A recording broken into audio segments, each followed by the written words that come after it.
Shalom. Call Halayim La, Yahawah, Bahasham, Yahawashi, Bahasham, Rachakodash. Double honors unto our apostles and elders, the great millstone that rule well. Much peace and blessings to all you sons of Akim Madeira that's pushing this 100% truth with all sincerity, faith, and with charity. This is your brother Ash from the great millstone Miami Camp coming back with another lesson through the spirit and power of Yahawah, Bahasham, Yahawashi.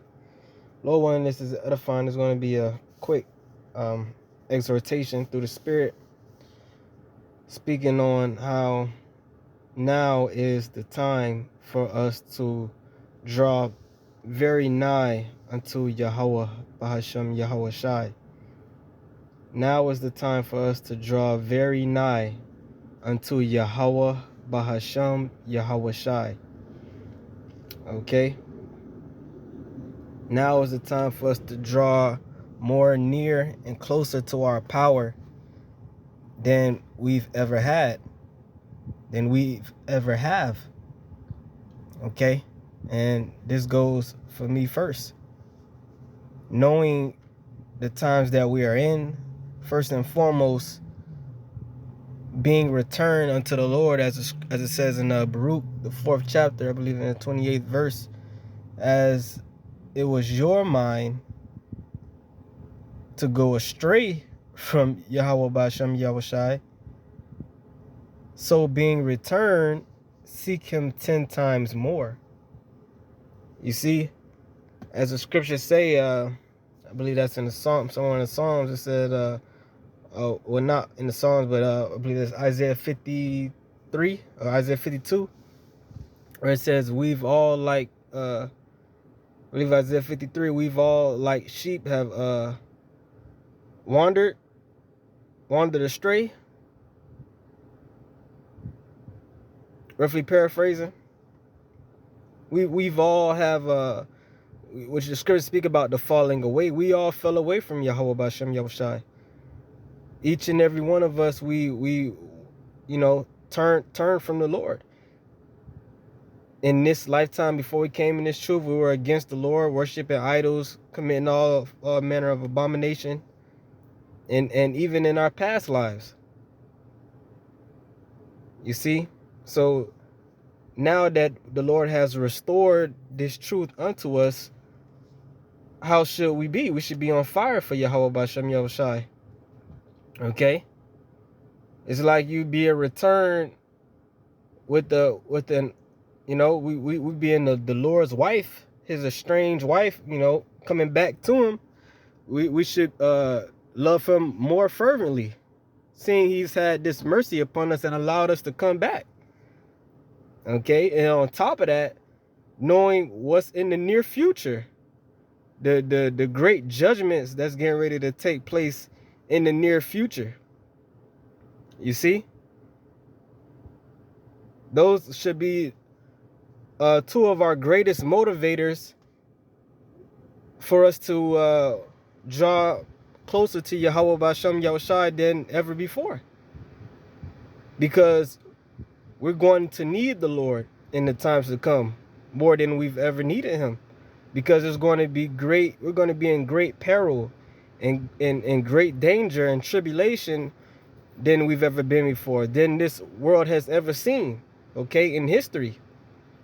So we're going to need the Lord to come through on a level that he's never came through for us. Certain miracles and acts are going to be have to be performed just for us to make it through the day. Okay, the scriptures speak about a time like never before, that the Archangel Michael is going to have to stand up. So we're getting ready to witness some crazy things. So right now it's time for us to build our relationship with Yahawah, Bahasham, Yahawashi on a extremely high level. Building our faith in Yahawah, Bahasham, Yahawashi on an extremely high level. We shouldn't be worshiping the Father on a mundane level, on a low average level, like these Christians. They get up early Sunday morning and go to church and put on their best suit, make sure they looking good, smelling good, and then the rest of the week they just in the world, folly. We can't be weekend Israelites or Saturday, Sunday Israelites. We have to live this thing. Speaking to myself first, we have to keep the worship of Yahawah Bahasham Yahawashi at the forefront of our minds at all time. So I'm just going to read a few scriptures, and the Lord willing, it's edifying. This is James chapter 4, verse 8. Draw nigh to the Most High, and he will draw nigh to you. So the Lord wants us to meet him halfway. He wants to see us actually making an effort to become one with him, to become closer with him, to be intimate. It's like you in a relationship with a woman and you doing all the chasing. You gonna be like, man, this chick ain't really into me. You gonna pull back if you're smart. Okay, if you're not a simp. The Lord is not gonna simp over us. The Lord don't need us. We need him. So we should be doing all the chasing in reality. But guess what? The Lord's so merciful. He said if you draw nigh to him, he gonna draw nigh to you. You see that? So, you know, how blessed are we to have a power like that? These other idols and vain beliefs these people in the world have, they go, you know, bending over backwards for their false idols, and their idols can't do shit for them.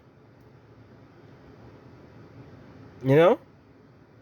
Cleanse your hands, ye sinners, and purify your hearts, ye double-minded. That's what this truth does. It purifies us. It cleanses us. Right? Cleanses our minds from the pollution and filth of this world. Verse 9, be afflicted and mourn and weep. Let your laughter be turned to mourning and your joy to heaviness. Right, because the scriptures say it's better to go into the house of mourning than the house of feasting. For that is the end of all men, and the wise shall lay it to heart, roughly paraphrasing. Right now is not the time to be joking and laughing and partying and bullshit like the rest of these people in the world. The scriptures speak about, Yahawashi spoke about how this day is going to be like the day of Noah. These days is going to be like the days of Noah, for they were eating and drinking, marrying and giving in marriage, up until the flood came and swept them all away. So that's the opposite. That's an example of us to not be. All right? Knowing that the time of great judgment to come, we should be preparing our minds for that. Now, the scriptures do say to rejoice forevermore. Right? But Psalms 2 says what? Rejoice with trembling. Because we don't, none of us know if we're of the elect. So there's a serious element with this truth that we must maintain.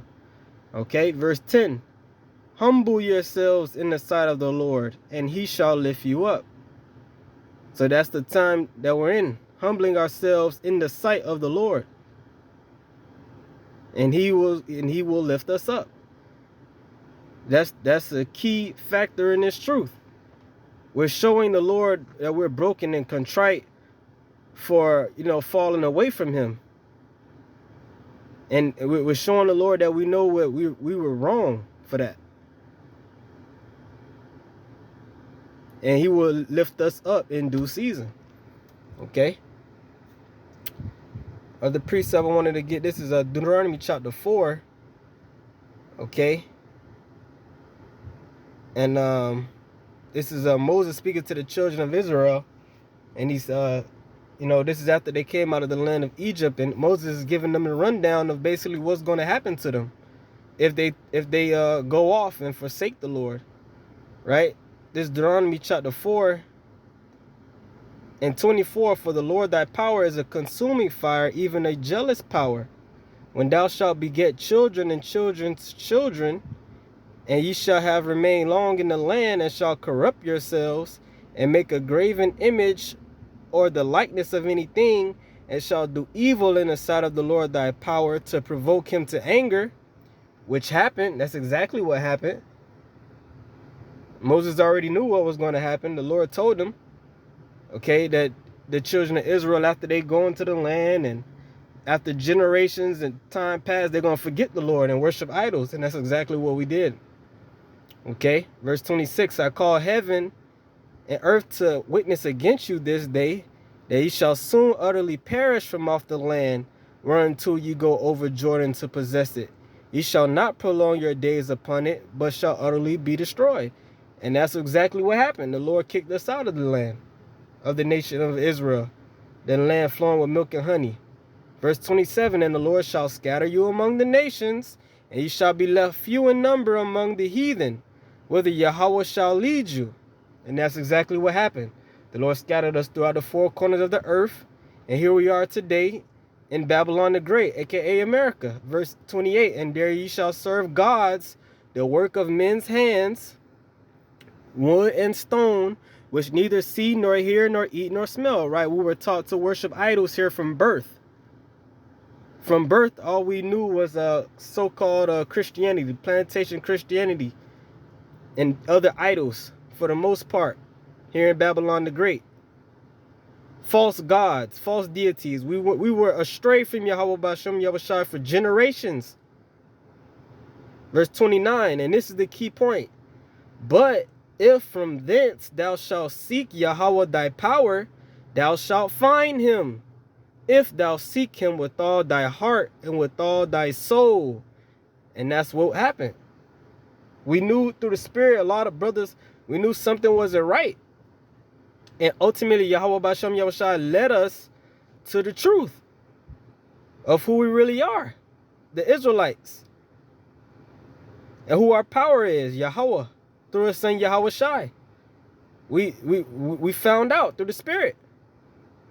Verse 30, when thou art in tribulation, and all these things are come upon thee, even in the latter days, if thou turn to Yahawah thy power, and shalt be obedient unto his voice. You see that? When thou art in tribulation, in the last days. That's what we are going into right now. We're in the last days, going into what? The hour of Jacob's trouble. So the Lord said right before the great tribulation, he's going to turn back to us if we seek him with the whole heart. Meaning what? We have to draw nigh unto him. More nigh than we've ever had before we fell away. 10 times more. Because we're going to need him. This is the great test. The Lord has given us the opportunity to come back, but it's a test to see how, we're still on the chopping block. Just because we've found back out we were Israelites again, everything it's not all cool and dandy. The Lord is one to see who really appreciates this truth, who really appreciate the Lord allowing us to come back to our true nationality, and who's going to truly be on fire for it, man. Be on fire for him. So now is the opportunity for us to do so. And Lord willing, we of the elect. That's what we're going to do. All right. So that's something I just wanted to speak on through the Spirit. I hope it was edifying. I want to give all praise, honor, and glory to Yahawah, Bahasham Yahawashi, Bahasham Hakodash. Until the next one, Shalom.